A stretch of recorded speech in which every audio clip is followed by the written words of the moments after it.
All right, welcome to Speak For Yourself.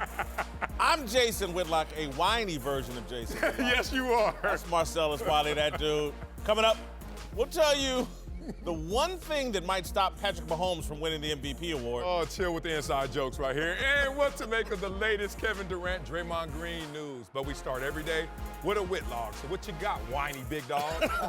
Marcellus. What? You ever see the movie War of the Roses?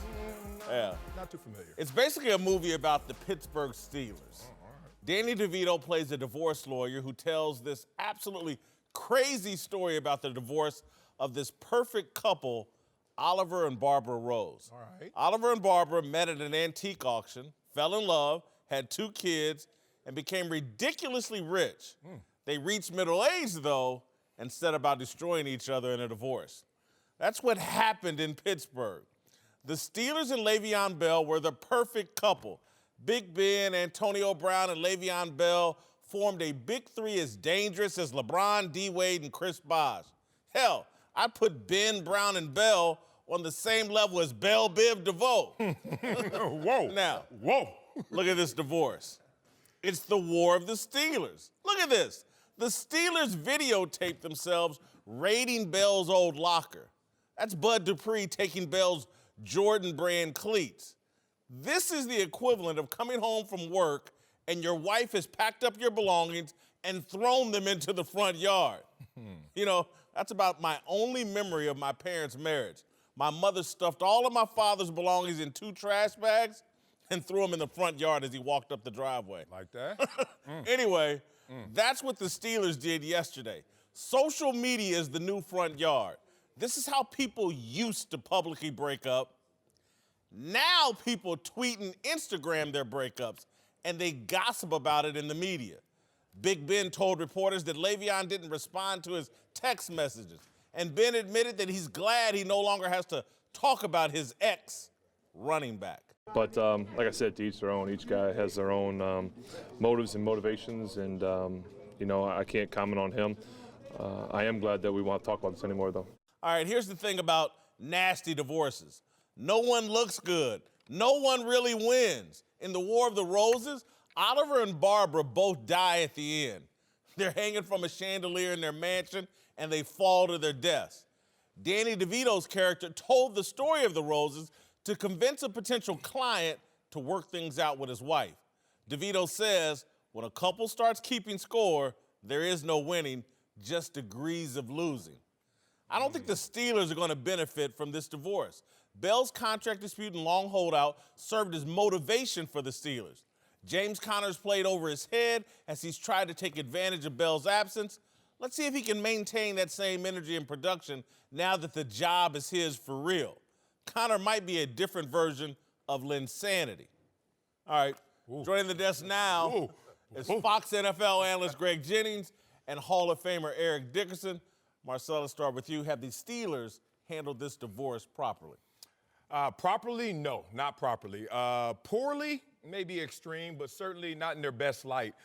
This wasn't the best version of their character on display for us throughout this entire process. It wasn't a nasty divorce, as you said, because there wasn't a tug of war. You've been to that family picnic when you're holding one side of the rope, and boy, I hate to be on the other side of your rope. but I've been there too, Whitlock, and the other side just looks and says, I'm not going to pull. And then everyone falls down here, and that's the Pittsburgh Steelers. They were in a tug of war with a guy who wasn't trying to pull back. He just was sitting there on jet skis, hanging out in Miami, and then he trolled him one time by saying, let me go to Pittsburgh to get all my stuff, but I ain't gonna tell you why I'm in Pittsburgh. Oh, y'all think I'm coming back? Oops on y'all. And that's all I saw out of this. This was the cleanest divorce you can have in sports when you talk about a guy sitting out. This is not the San Antonio Spurs with Kawhi Leonard and that nasty divorce, because they recruited every former player, ambassador of the Spurs, to go out there and talk bad about Kawhi Leonard. This was a situation where a couple old linemen talked trash. A couple guys said, I texted him, he ain't hit me back. But from Le'Veon Bell's perspective, he's going to go out there, and that guaranteed team contract he already has, basically he's locked up. The only reason you'll do this with that type of security, that's going to be a win for him. And the Steelers got somebody by the numbers that is actually doing a comparable job. It's a win-win, not a nasty divorce. I totally agree in a sense. Feel like the Steelers win in a sense because they have James Conner under a real rookie contract. They don't have to pay $18 million. They got a less than $1 million player, and he's producing. That's the big thing. I think, and also, it kind of takes the light away from Le'Veon Bell. The offensive line is like, look, we're doing this. This is why Le'Veon Bell is the guy he is. Don't get me wrong, Le'Veon Bell's a great back, but you have to have the guys up front. For Le'Veon Bell, I don't think anyone thought he would sit out and not take $14 million, but the upside is he has a chance to make $50 million or $40 million. It's almost like, you ain't gonna like this. You don't get on me about money. When I held out with the Rams, it was the same. I just wanted to make what I thought was fair, $1 million. Now, if that was $1 million, you're talking about $20 million. But he's doing what he thinks is best for him, and he don't have to take those hits on his body right now. But so, Eric, in a sense, he wins. When you left and went to Indianapolis, I don't remember the guys in the L.A. locker room throwing a parade and raiding your locker and celebrating it. Well, first of all, if they did, when I left, I took my stuff with me. My stuff was already gone. You had no problem with what the Steelers did yesterday? I feel like I didn't like that part of it. That's not right. But that's just sometimes that's immaturity. I mean, you didn't see Ben doing that. I mean, that's immaturity. From a contractual standpoint, I think the Pittsburgh Steelers did what they felt was best for them long term.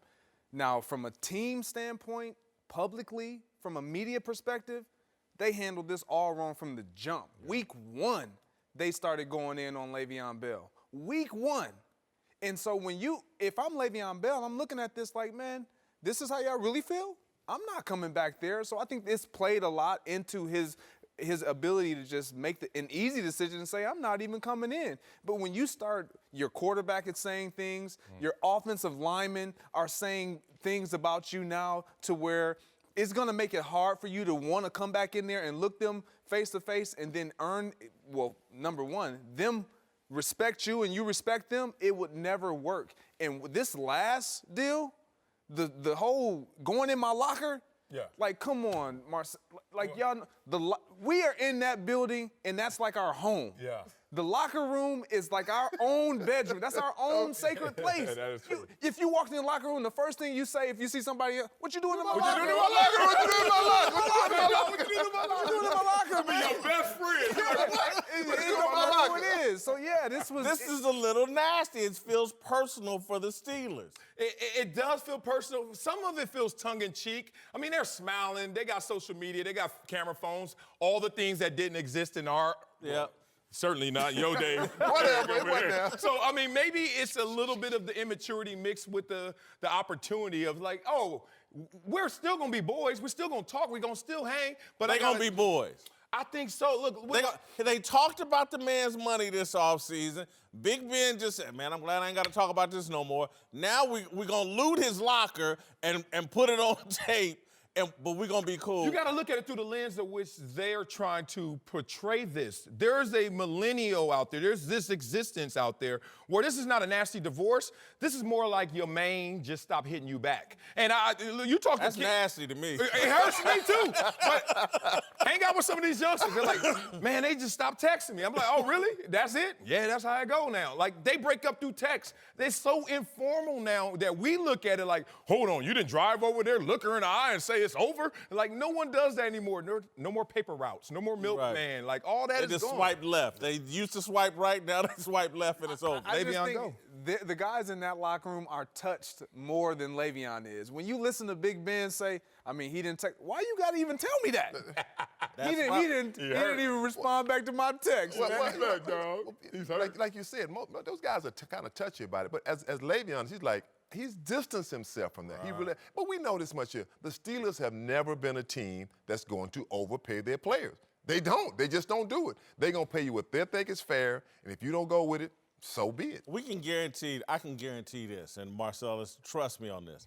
Le'Veon Bell right now is in some booth working on a rap diss track about the Pittsburgh Steelers. Trust me on this. Le'Veon's a rapper. We've seen he's putting out a diss track over this. I guarantee in the next 2 weeks. This is an ugly divorce. And then the last point, and Eric, I'll start with you first. I just wonder, James Conner's done an amazing job when he thought he was just a placeholder and trying to do as much as he can while Le'Veon was gone before Le'Veon got back. Do you think in any way, now that the job is actually his, do you think the pressure or it might change his performance, productivity, and energy now that the job is actually his? No, not at all. I think he always wanted the job. You know, he probably wouldn't have the job as long as Le'Veon is there. I think even for the offensive line, they're going to even block that much more for James Conner because this is our guy now. You know, he's a downhill runner. We don't have to wait and all that patience stuff.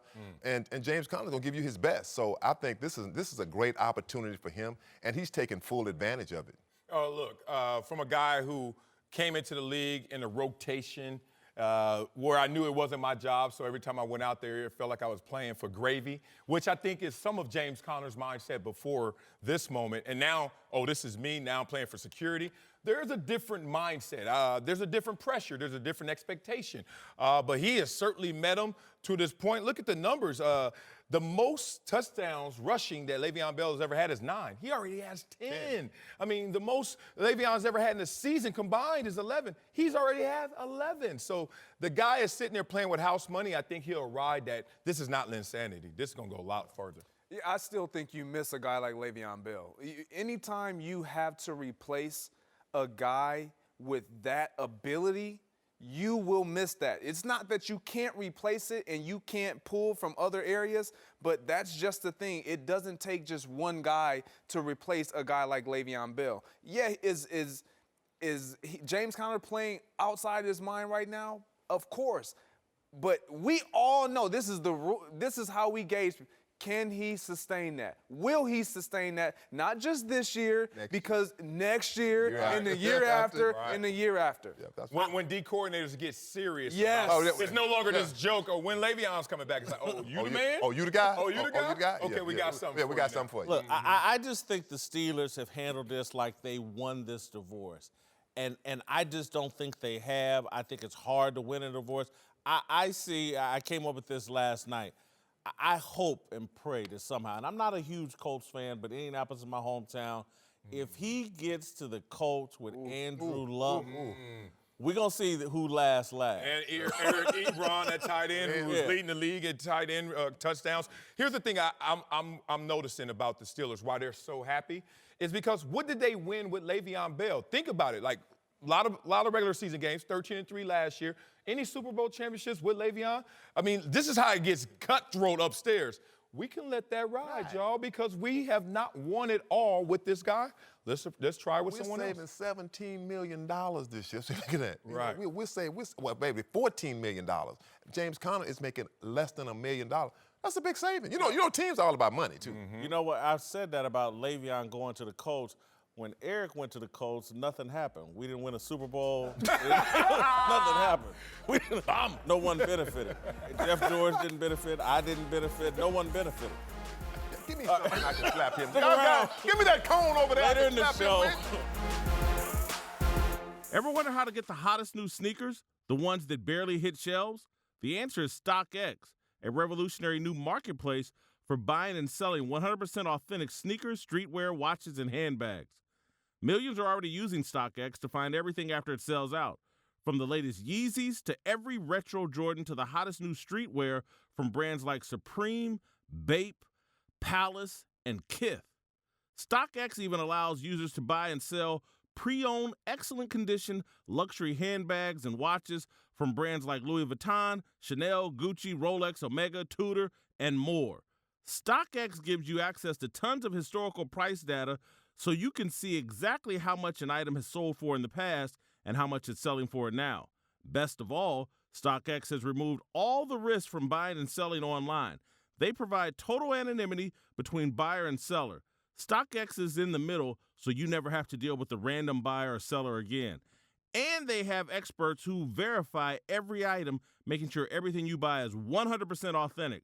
Never get burned by fakes again. Go to StockX.com/speak. StockX. Now you know. Time for a big story. Whitlock and Wiley. Eric Dickerson and Greg Jennings are back.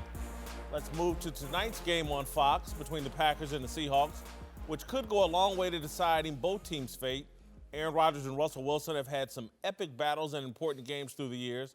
But this year, both teams are hovering around 500 and searching for answers with glaring holes in both their supporting cast. All right, the question here is, who should have a more hopeful outlook moving forward, Aaron Rodgers or Russell Wilson? I think it's Aaron Rodgers because I think there's a lot of upheaval in Seattle in terms of, is Pete Carroll there for the long haul? And so I think in Green Bay, Mike McCarthy's die is kind of cast. I think he's going to be finished either at the end of this season or perhaps even during this season. They've already got a new general manager. They were already more aggressive, I think, this offseason. The Green Bay Packers were in terms of acquiring players. They had a good draft. I think the Packers have a clearer vision of the direction they're going, more so than the Seattle Seahawks. So if I were Aaron Rodgers, I'd be a little bit more hopeful. I'm with the Seahawks.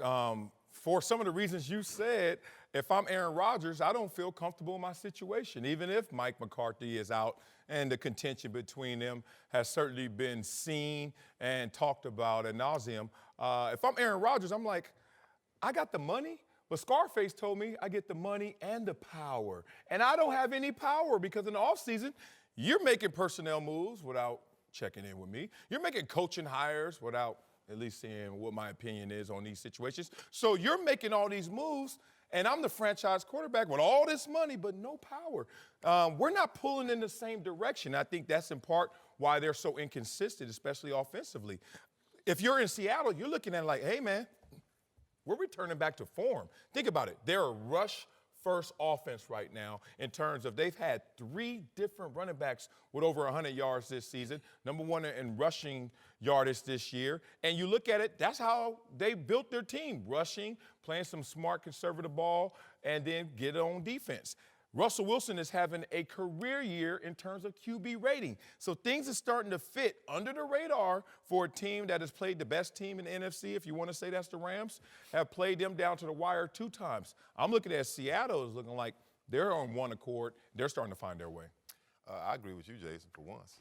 I think it's Aaron Rodgers. I mean, I'd rather be in Aaron Rodgers' shoes. I mean, I think he's a great quarterback. I think the Packers have done a poor job of putting players around him, what he needs. The defense is playing, good this year, but I just feel like they could have done more to help him. When I think about the Seahawks have never recovered from losing that Super Bowl. I know people get tired of talking about it. I think the players still don't look at Russell Wilson as one of them. When you talk about players, because the fun thing about players is you like some dogs. You got to have some dogs in your locker room, some real dogs. Yeah. They don't look at Russell Wilson as that guy, like a dog. He's not one of us. He's like, I always say, like an SC guy. He want an SC USC guys. And I think that's where the problem comes in. And you got Pete Carroll who, is it time for him to go? He's 67 years old. I still don't think that team responds to him like they did, years ago. When you first saw Pete Carroll come, let's go 8 years ago in the league. That team loved Pete Carroll. You would see him yeah, this is our guy. Now guys walk by him and like, yeah, okay, and you can't win like that. So for me, I'll go with Aaron Rodgers. How you think they walk by Mike McCarthy though? If they sunning Pete Carroll, what you think? Well, McCarthy gonna probably be out of that. Okay, but Aaron Rodgers, I like the upside with Aaron Rodgers still. I'll take Aaron. We're going to keep them on that side. Okay, there you go. The 2 against 2? There you go. I'm going with the Seattle Seahawks, and for different reasons. Obviously, you got the younger quarterback, and I feel like, to your point, this is their identity. They're running the football. They're excited about where they're headed. They've lost so many pieces, but yet they still find a way to be relative. And this is who they are. They grind out hard wins. And then you look within the division. What's the easiest way to make the playoffs? You win your division. They got one team that is a little far out in front of them in their division, in the Los Angeles Rams, and they have some ground to make up. But that's one team. The other 2, they cool with them. But you look across in the NFC North in Green Bay, they're chasing 2 teams that are in front of them that are better collectively as a whole, offensively and defensively, and they have their coaching situation intact. And there's no rift. So you look at all of those things, and I think that the Seattle Seahawks is in a definite better position than the Green Bay Packers. You know what? I get y'all's point about the running game in Seattle. Yeah. But I think it's a bit of a gimmick. And seriously, when you are having to throw an extra offensive tackle out on the field to establish your running game in a league that has gone past crazy, and you believe you have one of the 3 or 4 best quarterbacks in the league, Russell Wilson, that's what he's supposed to be. But you have to have some kind of gimmicky offense to run the ball constantly and really kind of protect Russell Wilson. So I get by passer rating, Russell Wilson's having a great year, but I think by these modern standards of what NFL quarterbacks, franchise quarterbacks are supposed to do, I think this is a year of perhaps, I would even go as far as regression for Russell Wilson.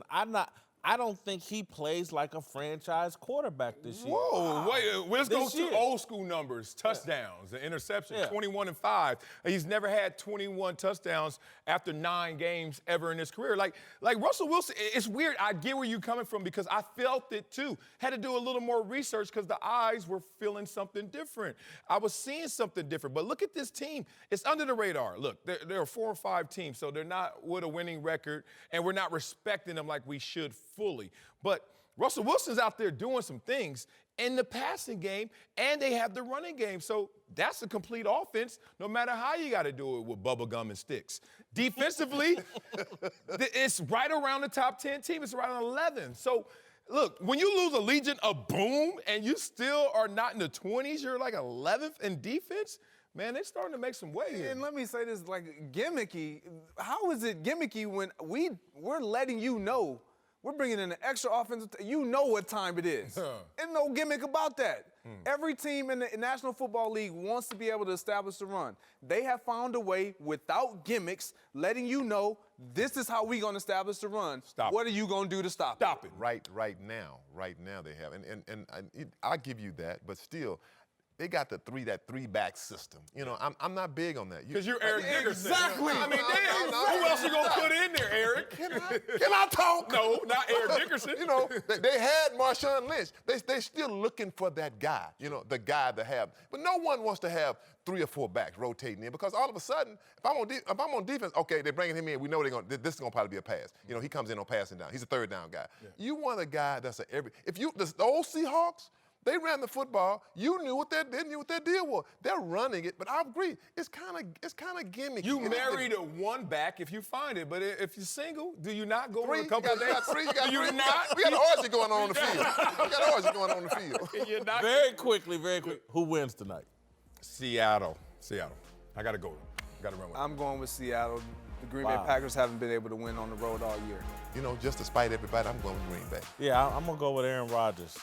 Dinner bet. 2-2. Dinner bet. Hey, everyone. Thanks for listening to the Speak for Yourself podcast. We've got some good news. Now through November 26th, you can listen to our show on Fox Sports on SiriusXM Channel 83. This is free in your car, online, and on the SiriusXM app. Use the link in the podcast description and start your free trial today. All right, welcome back to the show, Whitlock and Wiley. We're joined now by NBA champion Matt Barnes. Let's move to the NBA, where Draymond Green is expected to return from his 1-game suspension tonight and will take the court alongside Kevin Durant for the first time since their altercation at the end of Monday's loss to the Clippers. Today, Draymond addressed the incident and tried to put the drama to rest. You know, with what happened a few nights ago, you know, Kevin and I spoke. We're moving forward.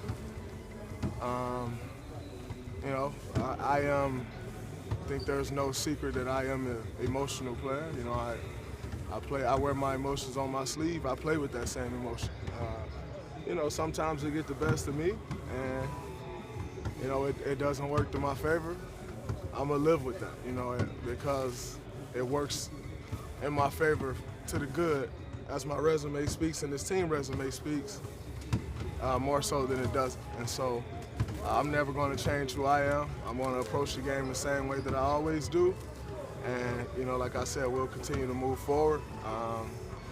You know, and I've read a lot about how is this the end of the run, or is it over, or did I ruin it, or did I force Kevin to leave?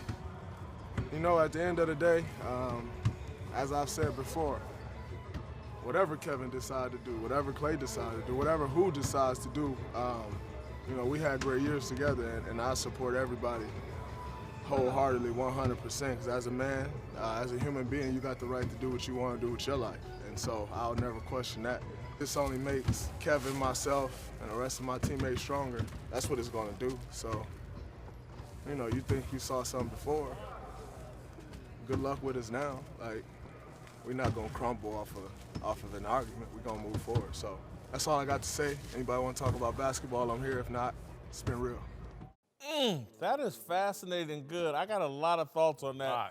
But I want to start with Matt just because you were on this team. You know these guys.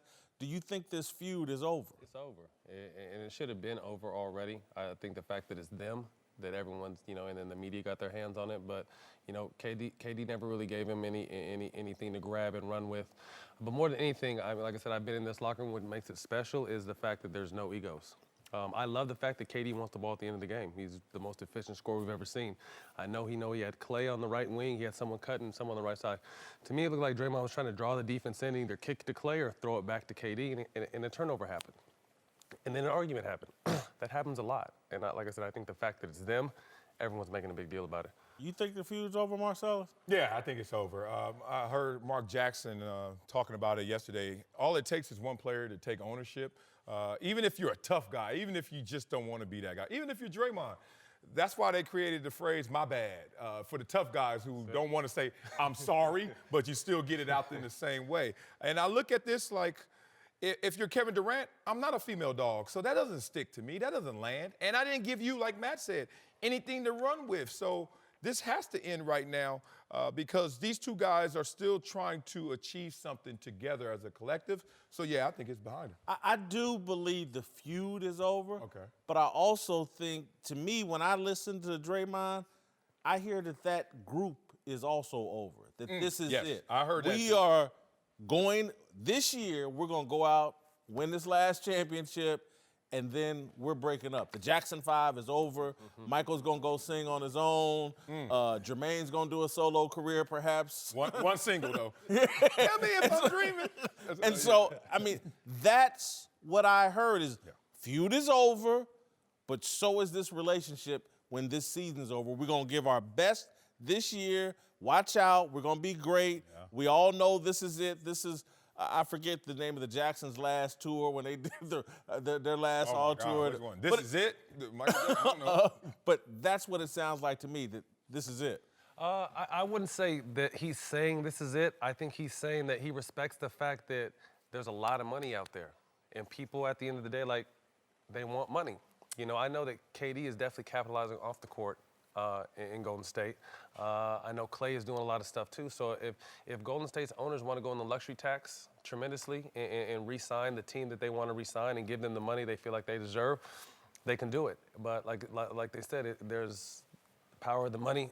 There's some spots that look good for a couple guys. So it's going to come down to what they want to do at the end of the day. Yeah, what I heard was a guy who realizes who he is and where he is. So when you get to that level of status, that stature, you're Draymond Green, you're a superstar in this game, guess what you have to do? You have to be proactive. You have to think ahead. You have to have foresight. And a lot of people are going to look at this moment if Kevin Durant goes out in free agency and says, that was the issue. That was the moment. And I think Draymond is like, let me control narrative, because you got to do that. You go upstairs right now at Fox, there's some people talking about the fall of 2020.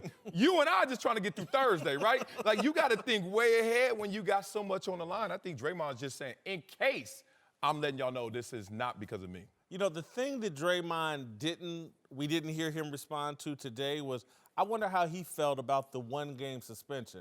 I didn't like it. Unless there were punches thrown, I don't. Why are you suspending a man over words? I don't get it. And that, to me, is the pampering of Kevin Durant and them trying to be all in on retaining Kevin Durant.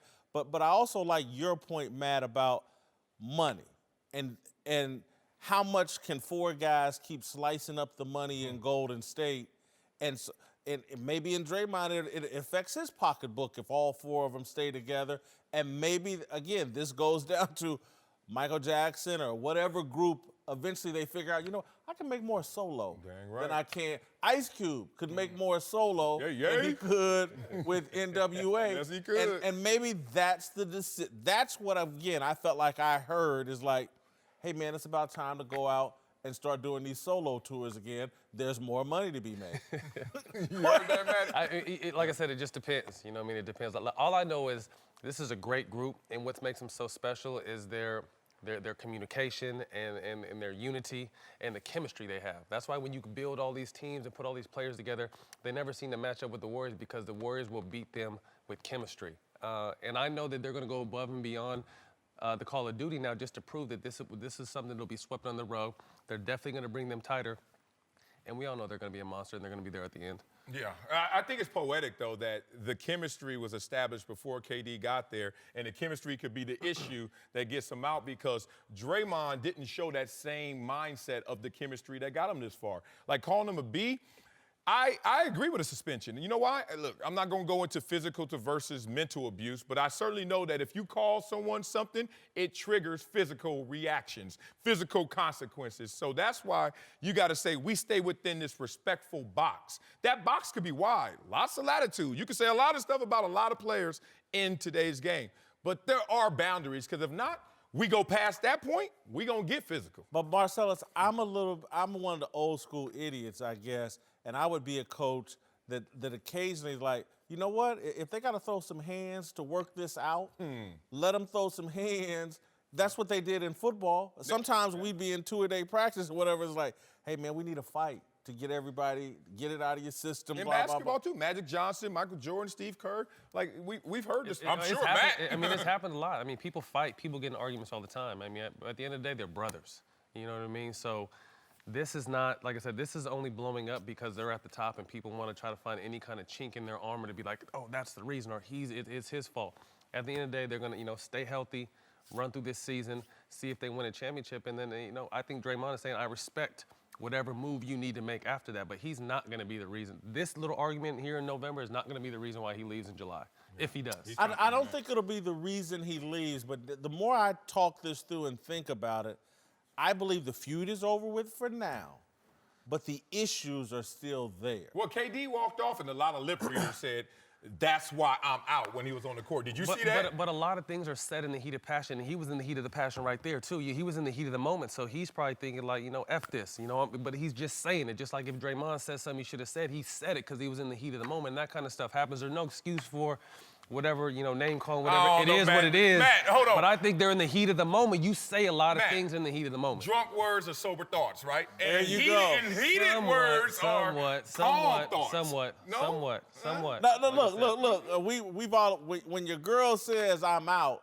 and then she walks it back, it's gonna rear its ugly head at some point. But keep in mind though, if they do lose someone, that's gonna open up money to keep Boogie. You know what I mean? So if they're gonna reload this thing. To me, like it was only a matter of time till the Lakers rebuild. I think that the Warriors are this new generation and how franchises are run and done. And if they happen to lose a couple stars here and there, people want to go play in Golden State because not only the team and the culture, but the off-the-court stuff in Silicon Valley and San Francisco and the tech push. Like, there's a lot more to basketball. Like, there's a lot more to being a Laker now. There's so much business off the court here. There's a lot of business off the court in the Bay. So people, it's a destination now. So if they happen to lose someone, personally, I'm a fan. I don't want to see them do it, but there's going to be people in the wings ready to resign. Great point. Great job, Matt. Time to put on our thinking caps. We take a deeper look into the world of sports. All right, we're joined by two idiots, Clay Travis and Todd stars. Furman. Oh, I'm sorry. Tom brought it right there. It says sorry. stars, Jason. We're going to have to work with you a little bit Two at a time. stars from Lock It In. I don't know how I didn't get Rachel Bonetta. I asked for Rachel Bonetta. Somehow I get stuck with Clay Travis and Todd Furman from Lock It In. You guys know I'm a journalist. Marcellus here, an Ivy League grad from Columbia. He thinks he's smarter than everybody else. Darnell, bring in Marcellus's cap. Cap and gown. We got the gown. Oh, cap appreciate on. you. Clay, I know you went to Vanderbilt, the Ivy League of the South. Where'd you go? Wesleyan? Wesleyan University. I share an alma mater with Bill Belichick. I like to think I'm much more personable. I'm never going to win any Super Bowls, but that's neither here nor there. Patriot way. Yeah, just do your job today, both of you. All right, let's move to the NFL. where this year's MVP race has turned into a tale of two quarterbacks with young gun Patrick Mahomes and old man Drew Brees running away as favorites to win the award. While Mahomes is taking the league by storm and is having a historical year, Brees is once again having a Drew Brees-like year. And while the Saints quarterback has accomplished just about everything in his NFL career, he still never won the MVP award. And I got to thinking about this. I'm a huge Patrick Mahomes fan. I'm a Kansas City Chiefs fan. Spent 16 years in Kansas City making my name. I think Patrick Mahomes is the MVP. He's having the best year. Yeah. But then I got to thinking about Drew Brees is going to leave this earth or this career without being the MVP of the league. Yeah. I don't think the media and voters and people are going to let that happen. I think if Drew Brees keeps playing the way he is and Patrick Mahomes keeps playing the way he is, they're going to give the MVP award to Drew Brees as a Lifetime Achievement Award. And part of me actually kind of agrees with it and thinks Mahomes will win it later and they need to give Drew Brees an MVP award. No, you're not going to take the beauty of my sport away, which is this meritocracy, this merit-based world where we don't care what your story is. We don't care your likeness. We don't care your background. We don't care your size. We only care if you're putting your hand in here and you're saying, may the best man wins. That's what sports is built on. And it is not about story. It is not about you getting a Lifetime Achievement Award if you're Drew Brees. Be a singer or an actor. Go get a Grammy or Oscar. They do that over there. In sports, when you get between the white lines, you got to go get this and earn this in the moment of truth. I'm looking at Patrick Mahomes, and he's just putting up better numbers. He's the Usain Bolt in this race. And I'm looking at Drew Brees like, you are killing it. You are amazing. But you're Tyson Gay. And for those who don't know who Tyson Gay is, he's a perennial second placer. And he is amazing. He has actually never set the world record, but has run world record times. But it just continues to skip over him because in the years where he's amazing, there's always someone better, and that's Patrick Mahomes. Well, if you're going to talk to a perennial second placer, that's where Clay comes in, so he should get the chance to try and lead this dialogue, and then we can tell him why he's wrong like we do every day right after you guys are off air. I loved everything you said. You're completely wrong. Because Drew Brees is actually statistically better than Patrick Mahomes. Right now, Drew Brees is on pace to post the highest quarterback rating in the history of the NFL. The two guys who won it before him and set the records, MVPs. 77% completion percentage. What Drew Brees is doing on the field right now, it's rare we can say this. We've never seen it happen before. And I think the role that the Saints are on right now offensively is unlike anything we have seen in a very long time, too. I think Drew Brees, you don't even have to give him the Lifetime Achievement Award, although I do think it's crazy that at 39 he's never won it. First ballot NFL Hall of Famer. He is going to win it outright because his data and his stats all support the fact that he's not number two, much like me. He's number one. Well, that's a great story, Clay, but if you look at the way the odds have moved, odds makers believe Patrick Mahomes, it's his award to lose at this juncture of the season. Whether it's narrative, whether it's statistical performance, or what he's meant, just look at how much more proficient this Chiefs offense has been with Mahomes under center than what it was with Alex Smith. Meanwhile, we look at Drew Brees. It's rinse and repeat. He continues to put up gaudy numbers. And while you're spot on, these are better numbers than we've seen any point in his career. That have ever existed in the history of football. But Mahomes is poised to break all sorts of records. Touchdown passes, yardage, you name it. He is on pace to put together maybe the single greatest season we could see from the quarterback position. And unlike this, well, he's going to have a chance to win it at some other point in his career. What happens if he goes out game 3 next year and something happens and he never gets there again? I think you have to reward him for his on-field performance this year. And while it's tough for Drew Brees, he's got a Super Bowl ring he'll be just fine with. Patrick Mahomes should be the MVP if we're talking about those two, because you won't even let me throw Todd Gurley into this discussion. We're not going to talk about running back. I'm going to end it right here. You know what Patrick Mahomes does? He puts ketchup on his mac and cheese. I'm sorry. What? I'm sorry. You hear about that? Oh, no. If That's bad. You act like it's a bad thing. That is unacceptable. I put ketchup on my tacos. Let's go to war, baby. I'm a ketchup guy. Yes. I don't like going overseas because they don't ever have enough ketchup on the table, right? I want ketchup everywhere. Can't put ketchup on the mac and cheese. Indefensible. That seals it. I'm going to narrow the conversation a little bit more just about why I think narrative is going to win out for Drew Brees. And again, I think as this season goes on and he continues on this pace and people start just really focusing in on 39-year-old Drew Brees, Tom Brady's kind of fallen off a slight bit, and Drew Brees being a better story. And when people start digging in, they're going to realize, and it took me a second. I thought about this earlier in the year. I was like, who is the modern day Walter Payton? Who is the guy that everybody feels good about? If you gave Drew Brees the nickname Sweetness, people, oh, that kind of makes sense. The way he represents New Orleans, the way the unblemished character, from the outside, and then who could, because I used to look at the patch that they have Walter Payton, and I thought about whose image could they put as man of the year 30 years from now if they moved on from Walter Payton. I think it would be Drew Brees, and I think you got to give him this MVP just to build out his resume because he is that guy. He's the modern day Walter Payton. Well, the story sounds like, as I'm interpreting it, sounds like sustained excellence versus peak performance. Sounds like a Tim Duncan, Kobe Bryant argument of some regard, because in a moment's time, Patrick Mahomes has supplanted OBJ as the most watched NFL player. Like, I'm fascinated with. I'm a Chargers fan, former Charger player, and this Monday night, I am itching to see, because of the move to L.A., Patrick Mahomes once again. I already saw him play here in L.A. first week of the season.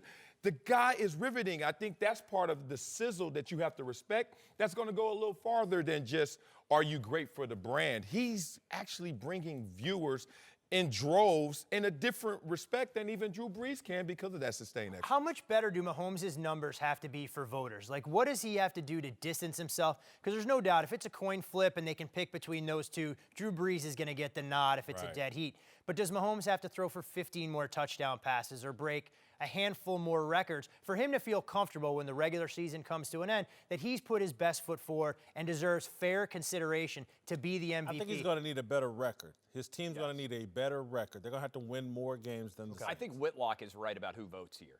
It's writers. And what do writers do all day long, every day? We try to make sense of chaos and find a story that fits all of the factual evidence, right? And I think ultimately MVPs are about, you like the idea of meritocracy. I love that idea. I think ultimately they are the meritocracy that allows us to tell the best story. Because everybody wants to be able to write there on their typewriter, sit down on their laptops, and be able to craft a story about the season. Drew Brees at 39 posting the best year he's ever had statistically in his career, and also the best year that anybody's ever had statistically in the course of the NFL. That's a damn good lead. That's going to play well on the front page of the sports section. That's going to play well on the website. I think that's in the back of their mind what writers end up doing. They write the best story. Well, that story doesn't have enough contrast because if you start to compare him in a relative scope to his own performances, there's not a great distance. I mean, even though this will be historical, you start to look at Drew Brees like, oh, didn't he have a 72% completion percentage before? Like, you start to measure him against himself, and I think that story starts to eat itself versus Patrick Mahomes. Are you kidding me? That's the LeBron factor, right? LeBron should have been the MVP for a decade straight, Exactly. but he's not competing against the rest of the NBA. He's competing against himself. The difference, I would say, here is Brees has never won it. If he'd won it when he was 29, I think people would say, he got it. Let's go to the new guy instead. I think the storyline, Whitlock's right here. Ultimately, we want new, and we want Drew Brees But here. I'll just say this. I can write a storyline for Patrick Mahomes that's very compelling. Yes. And I think we got 6-7 weeks left in this regular season, I think people are going to get here eventually. Patrick Mahomes represents something unique and great as well. I realize that Cam Newton won the MVP. Yeah. But at no time, even when he won the MVP, I don't think people thought Cam Newton's the best quarterback in the NFL. They thought he was the MVP. This is the first time, I think, perhaps in the history of the NFL, there will be a black kid that everybody will point to. That's the best quarterback in the NFL. I think that's a really compelling story. That's true. As well. Unless Russell Wilson, you want to count him. If he had thrown that Never touchdown pass and it hadn't gotten picked off 2 straight Super Bowls, I think maybe Russell Wilson would have stepped into that arena. But I agree with you that in general, he's playing tonight. Yeah. I think Russell Wilson, probably the less of all of the top 10 quarterbacks, the least respected and talked about. No, there's no doubt about it. I mean, you look at the defense he had. They got all the headlines in Seattle. Russell Wilson became an afterthought for what he had to do. Wilson's performances have been better the last couple of years as the Legion of Boom continues to decline, and it's a no-name defense where he's had to shoulder more of the responsibilities this year, notwithstanding with the ground game. But going back to the Lifetime Achievement Award, doesn't it create a compelling argument for journalists to go, this is the face of the game going forward? What better way than to anoint him that guy with an MVP award when he's earned it? And you go, Drew Brees, what you've done for the sport is great. There's no doubt everything he meant to the city of New Orleans and off field, but you can put him out to pasture. All of a sudden, we move the mantle from the Drew Brees, the Tom Brady's of the world. Patrick Mahomes, you're our guy, and we're now going to market you as the face of the NFL. Hell of a story, and you know what it'll be like? I'll go back to Walter Payton. When Walter Payton didn't score a touchdown in that damn Super Bowl, that was ridiculous. He deserved that, and Mike Ditka stole it from me, and he left without it. Maybe Drew Brees leaves without an MVP. Very quickly on a gambling note, who would you bet on to win the MVP? I think Drew Brees because I think the story angle, but Furman may like Patrick Mahomes because he's a favorite. I actually agree. I think from a value standpoint, where the number sits right now, Drew Brees makes more sense because all of this stuff you do have to factor in. On-field performance is one thing. That narrative may be too hard for Mahomes to overcome because if he has one game where he falters on a big stage, they're going to look for a reason to pull the chair out from under him, and I'll give the award to Drew Brees if they can. All right, thank you guys. Great job on locking in. Eric Dickerson and Greg Jennings are back.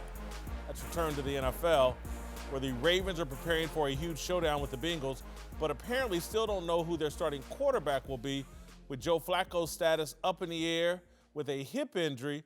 Lamar Jackson was taking first-team reps in practice and says he's very prepared to start, but reportedly Lamar was sidelined at practice today by a stomach issue, and Robert Griffin III took the snaps today.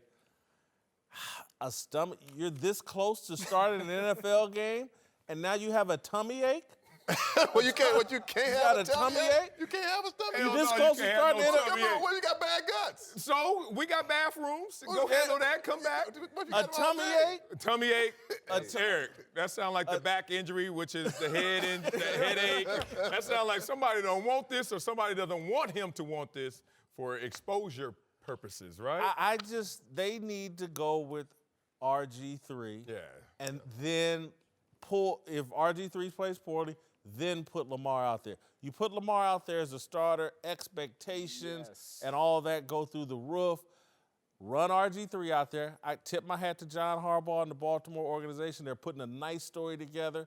Lamar had a tummy ache, and we gave him some. Yeah, they said tummy ache, and they gave him some milk of magnesia. I think is what my mother used to give me, or Pepto-Bismol or something. Pepto-Bismol. Some Sprite. Remember your mom? Yeah. Take a little Sprite on that, baby. 7 Up. Take some of this tussin. Yes. I will put him out there. Look, as the starter. Yeah, you know why? Because this is a no report card performance that I'm looking at. I'm not grading you. Love those. I love those. I'm not grading you. Even though all F's and no big deal. You're going to feel the heat from the fans. If you don't perform, you're going to hear it from the media, but you're not getting graded internally. We know who you are. We know you're a project. We know you need help with your mechanics. We know that you are still trying to figure out the technical aspects of playing quarterback. However, I got to see what's in that bottle because I know there's some lightning in that bottle, and I want to unleash it for everyone to see in doses, not necessarily in fullness, because this is a team that Joe Flacco wasn't able to inspire consistently. So why would you feel that weight if you go out there, Lamar Jackson? I say, hey, I'm going out there, no report card. Let's see what I got. No? I don't think so. I mean, Ozzie Smith, I told you before, I said before on the Ozzie show. Newsome. I mean, Ozzie Newsome likes him. Hall of Fame Ozzie Newsome really likes him. And he says it's a project. He says, because I asked him, I said, can he play in the national? He said, Eric, I said, I'm telling you, he can play. He's going to be a really good quarterback, but he's a project. You don't want to get him out there and get him. Most thing about football, you know this, y'all play, it's confidence. Yeah. When you lose your confidence, you've lost everything. And sometimes it only takes one game. I mean, because you know one thing? The other team, they don't care if it ain't no report card out there. They're going to be hitting him. And I just feel like, you know, you start RG3. He's played before. You know, he's started in the NFL. You put him out there.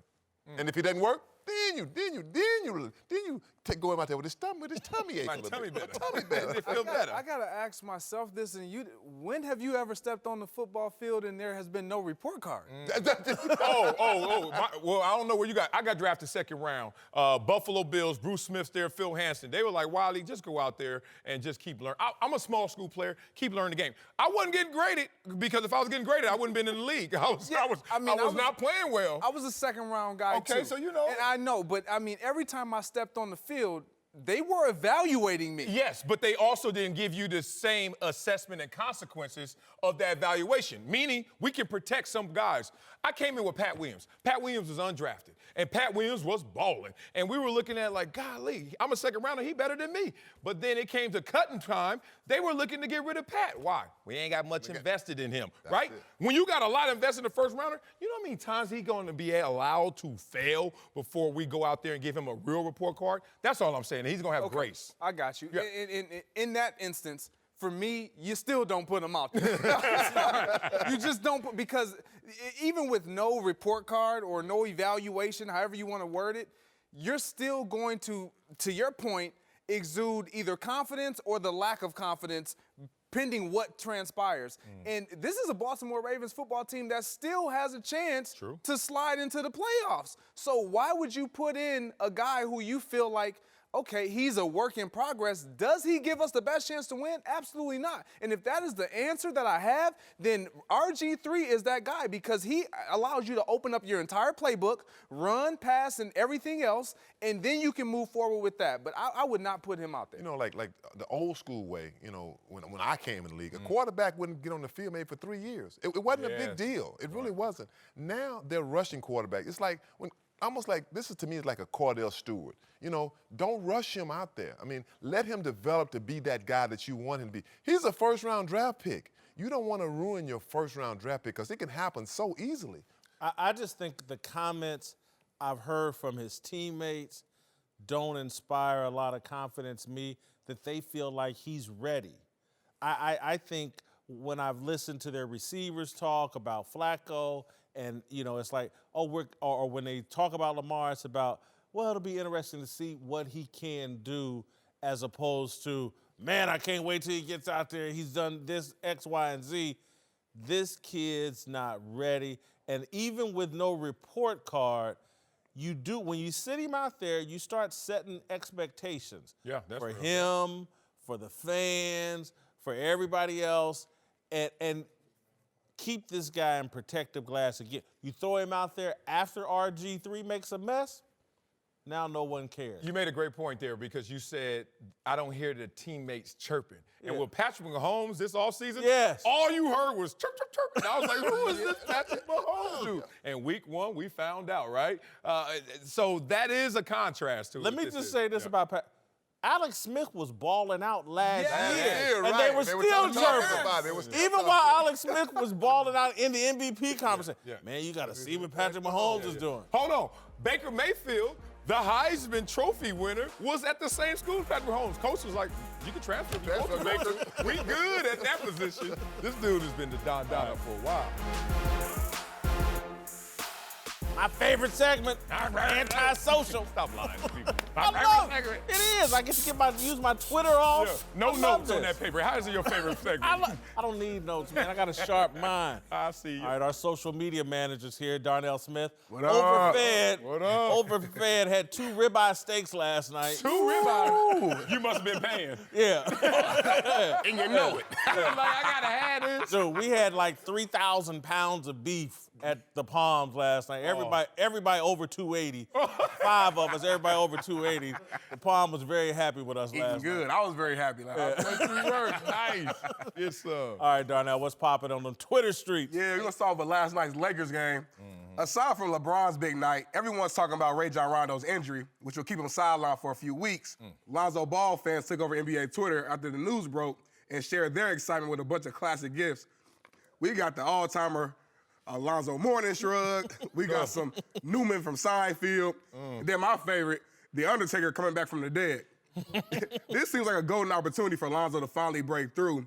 Is this his last chance to finally prove it with the Lakers? Last chance, no. He's a first-round pick, second pick overall in the draft. You know, and he's been decent this year to good. Last chance, no. You know, it's a good chance for him to come in and really establish a bond with LeBron James. It's an awesome opportunity for that. This is just clout chasing, as the kids say it now. Like, you mention Lonzo's name and electricity comes from whatever you say, whether it's your tweet, whether it's your article, whatever. No shots at Lonzo. Mark Jackson was saying it during the game. He's like, it's unfair to both guys for them not to declare who's the man out of those two, Rondo and Lonzo. I guess the universe had its say. It says, look, it's Lonzo. And Lonzo pace of play, the way he can still see the floor, the way that he can move, you got to respect this guy. Yeah, man. I'm not even going to take any cheap shots. I'm going to let you have that.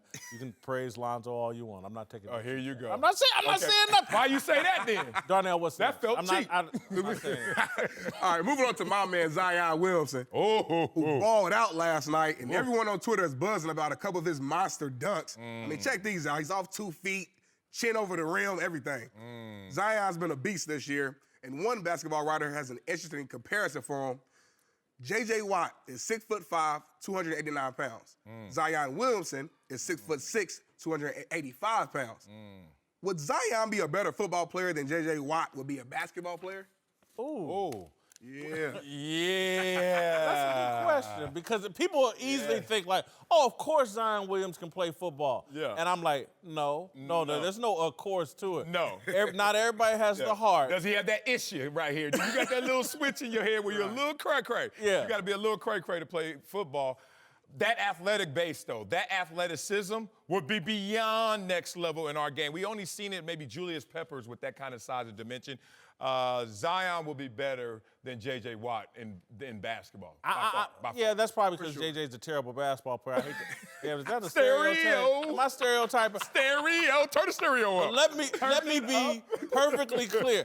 I'm not 100% convinced this dude can play football, man, because everybody thinks they can do that. Did y'all see the clip of him throwing a football like 70 to 80 yards? Was there a pass rush? Did anybody hit him? Hold on. I look real good throwing the ball just out in the front yard. Hey, watch this, Whitlock. Watch this video. Look at this, Whitlock, from a standstill. Yeah. All right, look out. People in the parking lot, duck. Here it comes. Okay. Black. I want to see that same replay with you chasing after him, Marcel. I wouldn't catch him. He's faster, he's bigger, he's stronger. He's been in the talent line too long. Hey, LeBron could have played any sport, and no one chooses football. Football chooses you. Hey, Zion, stay dribbling, bro. Stay dribbling. Football. I don't know if he got the heart for it. You don't need the heart. What's next, Darnell? You ain't got the heart. You ain't got the heart. That's what they all go to. Right. They go to. All right, man. Well, like moving back to your boy Patrick Mahomes, who's getting ready for his big game against the Rams on Monday night. But a recent interview actually had some people questioning the QB. Mahomes admitted to putting ketchup on his steak, and Twitter absolutely freaked out about it. All right, Whitlock, you were cool with the Mahomes video game habit yesterday. Yeah. But did he go too far right here? Look, I don't question Patrick Mahomes. And you know, it's one of the things, they call this show Speak for Yourself. I wanted to call it Eat for Yourself.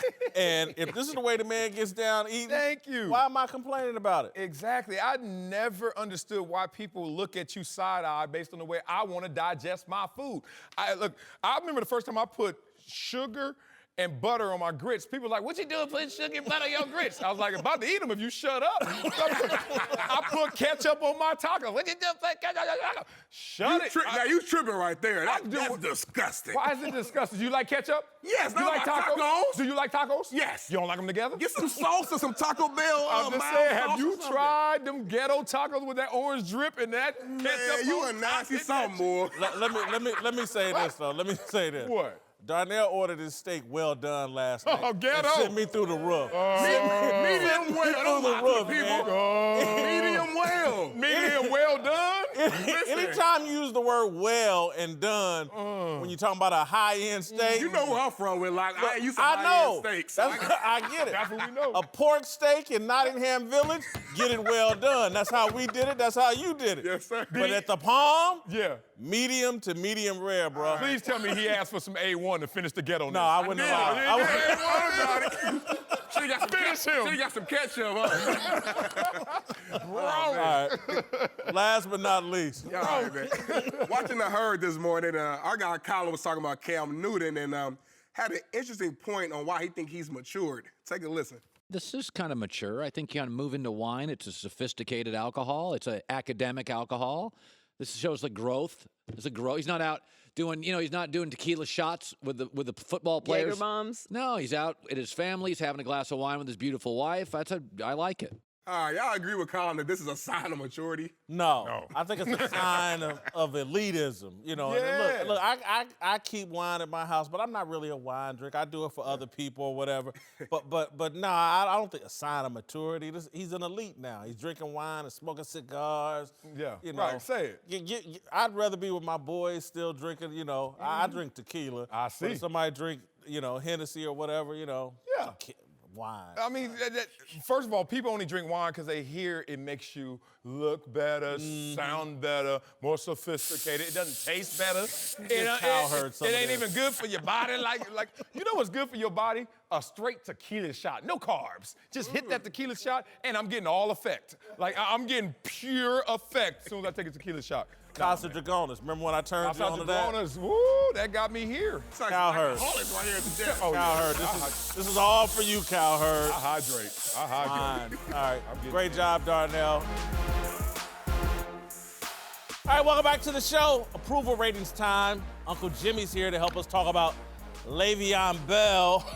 What are you throwing at me? What are you doing? Hey, man, I was at the Lakers game last night. I ran into LeVar Ball. He told me say what's up to his boy Snacks. Get him. Oh, Chef Boyardee over here, huh? Hey, well, don't worry about it, all right? Boyardee. Don't worry about it. Hey, I got me a job over here, Plan B, okay? Oh, there you go. Yeah, but you not be cooking it in the crock pot, you know what I'm saying? We got to move on and talk about Le'Veon Bell. Do you put ketchup on your tacos when you cook it? No, Marcellus. Oh, you don't know how to cook. That's nasty, You don't know how to cook, All sir. right, let's see a highlight from earlier in the show, us talking about Le'Veon Bell. Nasty. All right, here's the thing about nasty divorces. No one looks good. No one really wins. I don't think the Steelers are going to benefit from this divorce. Bell's contract dispute and long holdout served as motivation for the Steelers. There's this existence out there where this is not a nasty divorce. This is more like your main just stop hitting you back. And you talk. That's nasty to me. It hurts me too. But it's so informal now that we look at it like, hold on, you didn't drive over there, look her in the eye, and say it's over. Like all that They is just gone. swipe left. They used to swipe right, now they swipe left and it's over. All right, Uncle Jimmy, what'd you think about our conversation about Le'Veon Bell and nasty divorces? Once again, there you go, running your mouth about something you don't know. Yeah, say that again. Once again, there you go. What don't I know? Man, let me explain something to you, man. How the hell, how can you talk about a divorce? What do you know about a divorce? Commitment. Man, let me tell you something, man. I've been divorced 5 times. And I'm here to tell you, them has been 5 of the best years of my life. 5 of the best times I've ever had in my life. Only thing I know about is Aunt Joyce. You've been divorced 5 times. What the hell wrong with you, nephew? Aunt Joyce? What happened to Aunt Joyce? What the hell wrong with you? I don't know about these other Get out of 4 my wives. personal business. Wait, something wrong with Aunt Joyce. Hey, out of my personal business. Look, man, it's back. Is that why you working so much? Because you got all the divorce money you got to get? Can we get back to what the hell we was talking about? Okay. All right, go ahead. What's your take Man, on my point is just real simple. It's like this, man. You say you can't know. Hey, man, are you telling me that Tina Turner didn't profit from her divorce? In many ways, I think. Yes, I think Are you I think telling she me in that many ways. Cher didn't profit from her divorce with Sonny? You got that one? That's 2 for 2. Where the hell Sonny's career at now? Where he at? He ain't even on Dancing with the Stars no more. That's because he's dead.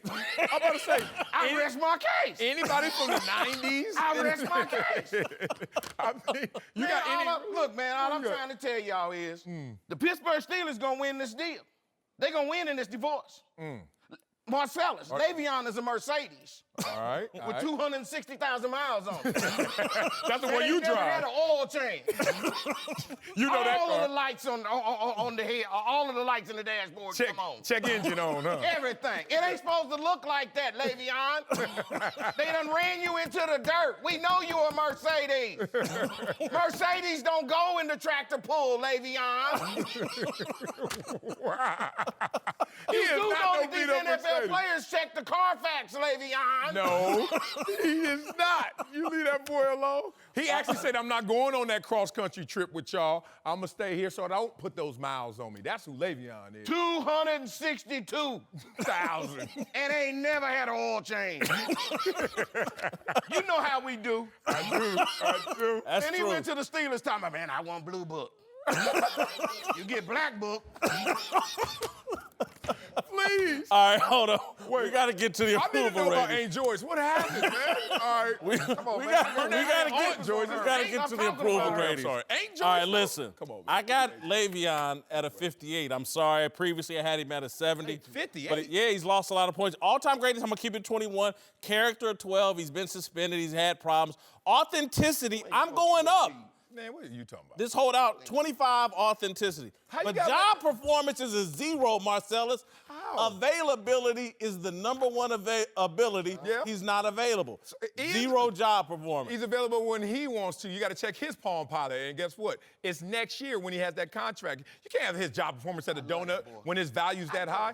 Give him a real value at job performance. That is a 21. Now, I brought it down. Not playing. He ain't playing for a good reason because they ain't paying. That's why he ain't playing. He's still going to be there when it counts. 21 in all-time greatness. Character, 18. Brought that down just a notch.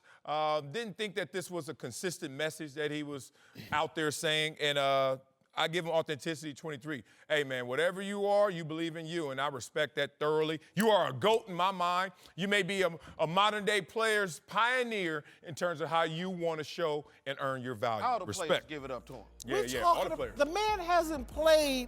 How can his job perform? He doesn't have 1 yard this season. How do you diminish his job? He ain't performance? tore his He ain't played. Achilles. Yeah.